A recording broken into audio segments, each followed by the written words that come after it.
Estudo sobre o Evangelho de Lucas, parte 131, dia 12 de dezembro de 2023. Jesus Cristo preso. Lucas, capítulo 22, do versículo 47 ao versículo 53. E estando ele ainda a falar, surgiu uma multidão, e um dos 12, que se chamava Judas, ia adiante dela, e chegou-se a Jesus para o beijar. E Jesus lhe disse: Judas, com um beijo traz o Filho do Homem? E vendo os que estavam com ele o que ia suceder, disseram-lhe: Senhor, feriremos a espada? E um deles feriu o servo do sumo sacerdote, e cortou-lhe a orelha direita. E, respondendo Jesus, disse: Deixai-os, basta. E tocando-lhe a orelha, o curou. E disse Jesus aos principais dos sacerdotes e capitães do templo e anciãos que tinham ido contra ele: Saíste como a um salteador, com espadas e varapaus. Tenho estado todos os dias convosco no templo, e não estendestes as mãos contra mim. Mas esta é a vossa hora. É o poder das trevas. Lucas 22, 47 a 53. Devemos aprender, por um lado, com esses versículos, que os piores e mais perversos atos podem ser feitos sob uma demonstração de amor a Cristo. Lemos que quando o traidor Judas trouxe os inimigos de Cristo para capturá-lo, ele o traiu com um beijo. Ele fingiu afeição e respeito no exato momento em que estava prestes a entregar seu mestre nas mãos de seus inimigos mais mortais. Conduta como essa, infelizmente, não deixa de ter paralelos. As páginas da história registram muitos exemplos de enorme maldade feita sob o manto da religião. O nome de Deus tem sido muitas vezes colocado a serviço da perseguição, traição e crime. Quando Jezabel mandou matar Nabote, ela ordenou que um jejum fosse proclamado e falsas testemunhas para acusá-lo de blasfemar contra Deus e o rei. 1 Reis 21, 9 a 10. Quando a Igreja Católica liderou uma cruzada contra os cristãos no sul da França, eles foram condenados a serem assassinados e saqueados como um ato de serviço a Cristo.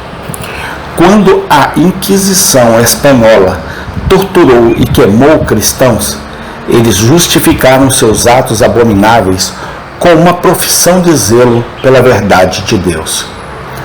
Ao falso apóstolo Judas Iscariotes nunca faltou sucessores e imitadores. Sempre houve homens dispostos a trair Cristo com um beijo e dispostos a entregar o Evangelho aos seus inimigos sob uma demonstração de respeito. Conduta como essa, não precisamos duvidar, é totalmente abominável aos olhos de Deus. Prejudicar a causa da religião em qualquer circunstância é um grande pecado, mas prejudicá-la enquanto fingimos mostrar bondade é o mais horrível dos crimes. Trair Cristo a qualquer momento é o cúmulo da maldade, mas traí-lo com um beijo prova que um homem se tornou um filho do inferno.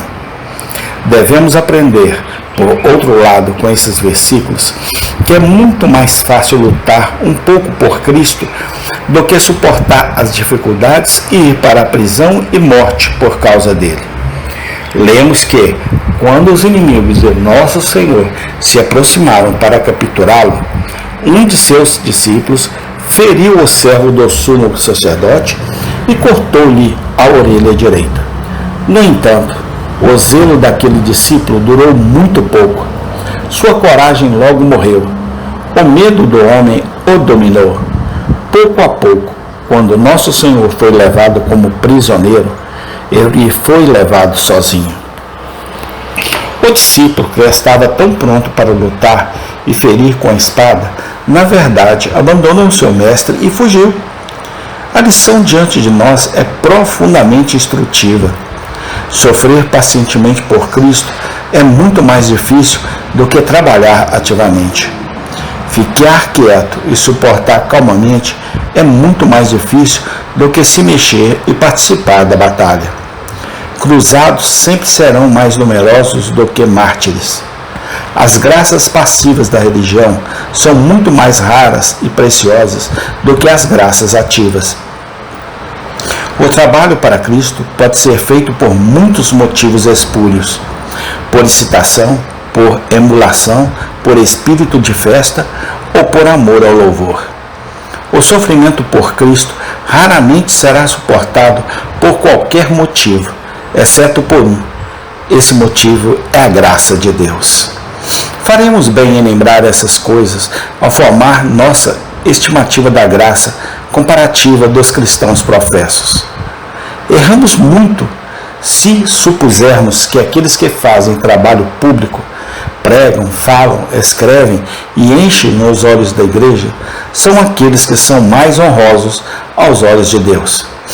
Tais homens e mulheres são muitas vezes muito menos estimados por Ele do que alguns pobres crentes desconhecidos que estão deitados de costas por anos, suportando a dor sem murmúrio.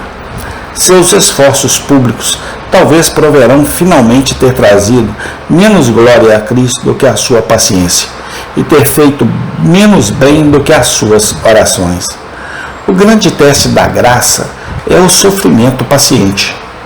Mostrarei a Saulo, disse o Senhor Jesus, o quanto ele sofrerá por meu nome. Atos 9,16.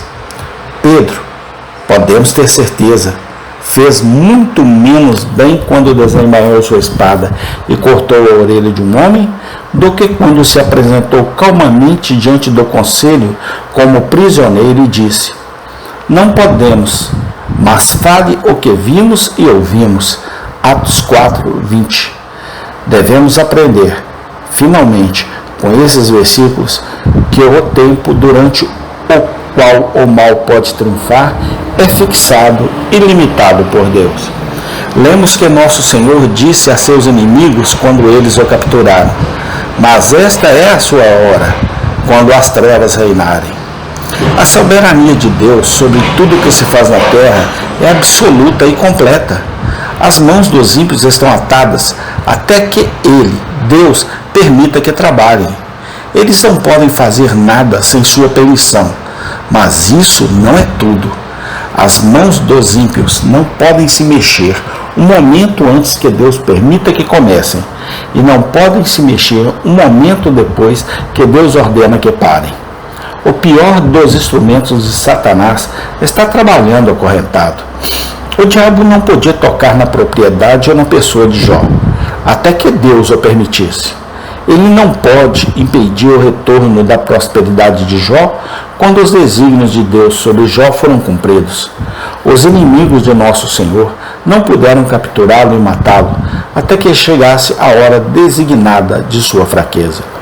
Nem ainda poderiam impedir sua ressurreição quando chegou a hora em que ele foi declarado Filho de Deus com poder, por sua ressurreição dos mortos.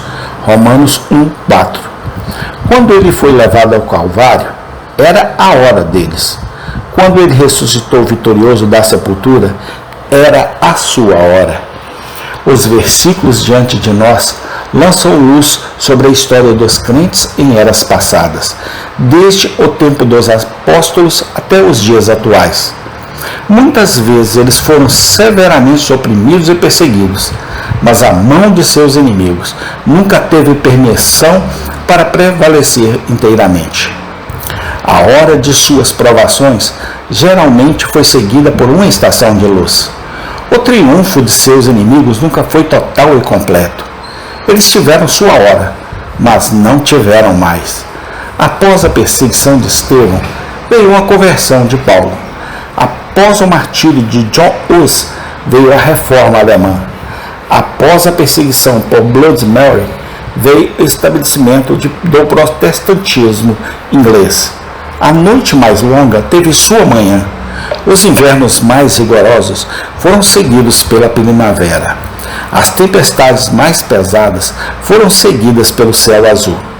Vamos nos consolar com essas palavras de nosso Senhor, olhando para nossas próprias vidas futuras.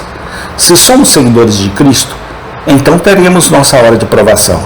E pode ser uma longa hora também. Mas podemos ter certeza de que a escuridão não durará um momento a mais do que Deus achar adequado para nós. Em seu bom tempo desaparecerá. Ao entardecer haverá luz. Finalmente, consolemos estas palavras do Senhor, olhando para a história futura da igreja e do mundo. Nuvens e trevas podem se reunir ao redor da arca de Deus. Perseguições e tribulações podem assaltar o povo de Deus. Os últimos dias da igreja e do mundo provavelmente serão seus piores dias.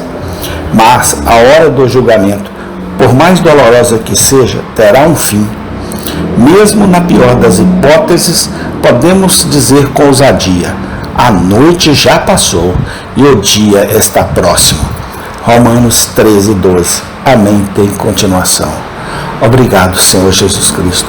Muito obrigado por tudo que o Senhor fez e continuará a fazer por nós. Amém e amém.